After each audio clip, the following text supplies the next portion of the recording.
You ever get a letter so strange you read it twice, then wonder if someone swapped your mailbox with the set of a sitcom? That's how this started for me, standing on a sun-baked sidewalk clutching a bottle of water and a folded floor plan, getting stared down by a woman in a blazer with a badge that looked like it came free with a box of breakfast cereal. She actually called 911 because, get this, I had obligated myself to rent a house simply by touring it. I wish I was making that up. But nope. Welcome to my day in HOA land where the rules make less sense than a cat in a dog park. So picture it me on the curb trying to check out a rental when Marva, the local compliance officer, comes striding up, arms folded, smile, sharper than a hedge trimmer. "You've toured, so you're now subject to our association's visitation covenant," she says, as if reading me my Miranda rights for daring to breathe suburban air. I swear all I did was book a showing. They keep a dozen houses for folks not ready to buy, that's what the listing said. But Marva acts like I just tried to rob Fort Knox. I tell her politely that touring isn't consent, this isn't some Vegas wedding. But Marva's got her badge out, practically blinding me, insisting that just setting foot on their turf means I have to apply to rent right now or else.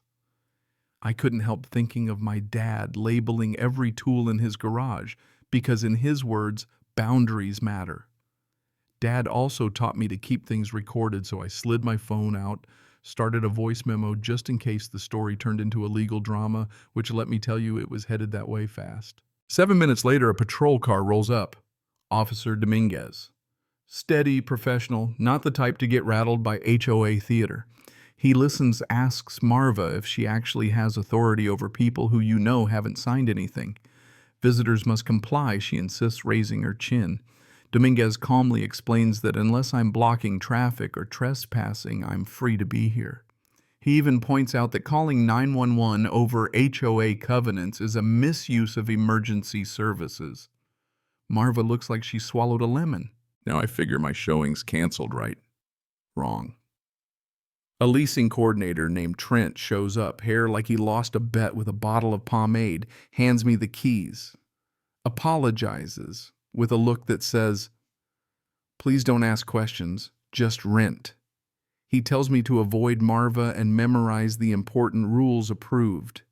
Paint no antennas, take out the trash on Thursdays. Yeah, that happened. The house is fine. Nothing special, just enough to make me consider it. But I end up renting somewhere else, the one with a big pecan tree and a porch that looks out over neighbors who wave when they see you, not write you up. I text Trent a polite thanks, found a place, thinking I'm done. But then I get a certified letter. I haven't given these folks my new address. Inside, a visitor tenancy requirement, a fee equal to half a month's rent for touring and declining, and a threat to ding my credit. The kicker: they claim I can't legally live outside their neighborhood for a year unless they approve it. I call Trent. He sounds nervous, tells me, "Don't talk on this line. Call me later from a number that isn't yours." Now, I'm not the type for tinfoil hats, but when the HOA leasing guy asks for a burner phone, you know it's not just you. Turns out Marva's running a whole scheme, counting non-renters as conditional tenants to boost occupancy numbers for the bank. She's even using tenant screening software to look up where people go after they say no. Trent apologizes, says he had to send the letter, but admits none of this is actually legal. So I do what any red-blooded, slightly offended contract nerd would do. I write back. Certified mail, plain English. "No, I don't owe you. No, you can't report fake debts. Please explain why you think you can restrict where I live. And, oh, by the way, how'd you get my new address? I CC every agency I can think of, state real estate, attorney general, city code enforcement." Felt like putting my hands back on the wheel. Board writes back, "Your obligation stands. Attempts to involve outside agencies have been noted." That's the kind of threat you print out just to highlight how not scary it is. So what do? I go back and walk their sidewalks, measuring the pinch points where hedges swallow the pavement, wearing an orange hat, clicking one of those wheels city inspectors use. I might have looked like a dork, but it worked, caught the eye of Rico Marva's new muscle in a golf cart. He's not amused. Marva shows up, declares, "I'm trespassing on an internal audit. I just tap the public right-of-way plat, tell her, your rules don't bind non-members. And by the way, that letter you sent, state's gonna love it. She gets mean. You've made a powerful enemy. Lady, I once fought a cable company over a $38 modem for a year. Bring it. Next thing I know, the city's code enforcement officer, Ken, is emailing me for my map of the sidewalk's accessibility photos, the whole deal. Real Estate Division wants proof of how the association runs its rental program, license, advertising, all of it. Consumer Protection is sniffing around whether Marva's crew pulled my data illegally. I'm just sitting under my new pecan tree, eating cookies Nia from around the block, baked after code enforcement finally forced the HOA to trim the hedges. The community newsletter, meanwhile, is basically a wanted poster for suspicious sidewalk measurers. I laughed out loud. Here's the twist. Turns out Marva was trying to boost rental occupancy by counting anyone who toured as a conditional tenant so the board could get better loan terms. Trent, the leasing guy, sends me an internal memo. No, really a PDF called Visitor Tenancy Program Occupancy Enhancement, plus a spreadsheet with my name flagged as declined to comply. I forward it to the consumer folks in the bank. Not accusing, just saying you should know. A few days later, a field review guy from the bank finds me in the grocery store, buys me a coffee, asks about public right-of-way, takes notes. Says, if anyone tries to intimidate you, call me.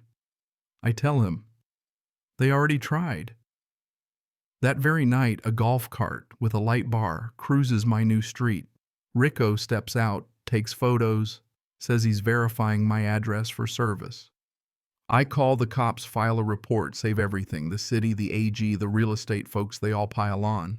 Pretty soon hedges get trimmed, boulders hauled away, their little unpermitted security kiosk vanishes overnight. The real estate division orders a stop to unlicensed leasing and tour fees. The bank demands real rent rolls, threatens default for funny business. At a library meeting, neighbors come together, signatures fly for a board recall. Eloise, the retired teacher, tells stories about falling into the street because of those hedges. By the end, the recall passes. Marva's out, Nia's in, Trent's rehired by the new manager, and everyone's busy writing apology letters and refunding bogus fees.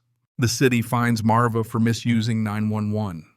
The bank raises reserves, the new board posts apologies and starts overhiring people who understand contracts mean what they say.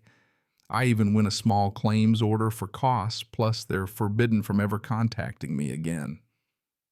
Life settles back down. Cookies are shared under the pecan tree, kids draw thank you cards in chalk, and somewhere in my files is a binder labeled Sidewalks and Boundaries. You want the moral? Here's what I learned. Contracts bind signers, not bystanders. Public sidewalks are for the public, not for hedge wars. You can't invent debts with letterhead. And if you call 911 because someone left your neighborhood without checking in, you might just meet a city inspector with a click wheel and a grudge against boulders by the hydrant. So, what do you think? Was I petty or just stubborn enough to remind folks that rules don't get to make themselves up? Ever fought an HOA and lived to tell the tale? Drop a comment. Let me know where you stand on sidewalk wars and invented rules, because if you've got a story, you know I'll be here, binder in hand, pie cooling on the counter, ready to listen.